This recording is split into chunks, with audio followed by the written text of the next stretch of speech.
വട്ടംകുളം ഗ്രാമപഞ്ചായത്ത് കുടുംബാരോഗ്യ കേന്ദ്രത്തിന് കീഴിലെ കുറ്റിപ്പാല ഉപകേന്ദ്രം ജനകീയ ആരോഗ്യ കേന്ദ്രമായി ഉയർത്തി. ആരോഗ്യ കേന്ദ്ര മന്ത്രി വീണ ജോർജ് ഓൺലൈനായി ഉദ്ഘാടനം ചെയ്തു. ഇന്ന് രാവിലെ മുതൽ മലപ്പുറത്ത് വിവിധ പരിപാടികൾ നടന്നു വരികയാണ്. 46 പരിപാടികൾ.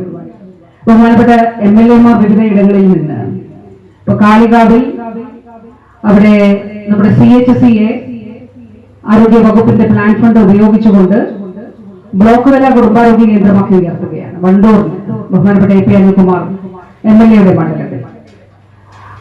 അവിടെ തന്നെ തിരുവാലിയിലും CHCയെ ബ്ലോക്ക് തല കുടുംബാരോഗ്യ കേന്ദ്രമായി, അതും പ്ലാൻ ഫണ്ട് തന്നെയാണ്. 37 ലക്ഷം രൂപ. തുടർന്ന് നടന്ന യോഗം ഗ്രാമപഞ്ചായത്ത് പ്രസിഡന്റ് MA നജീബ് ഉദ്ഘാടനം ചെയ്തു. വൈസ് പ്രസിഡന്റ് ഫസീല സജീബ് അധ്യക്ഷത വഹിച്ചു.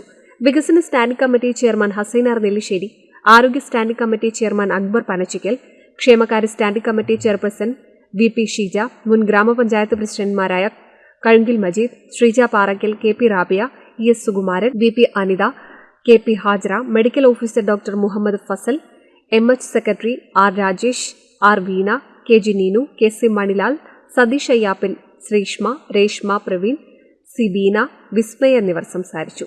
NCV news, Edappal. Victory ITI Edappal ബ്രാഞ്ചിലേക്ക് SSLC+2 കഴിഞ്ഞവർക്ക് കേരള ഗവൺമെന്റ് PSC അംഗീകൃത 1 വർഷ 2 വർഷ ITI കോഴ്സുകൾക്കും 2 വർഷ KGCE എഞ്ചിനീയറിംഗ് കോഴ്സുകൾക്കും അഡ്മിഷൻ ആരംഭിച്ചിരിക്കുന്നു. Victory ITI, Kuttippuram road, Edappal.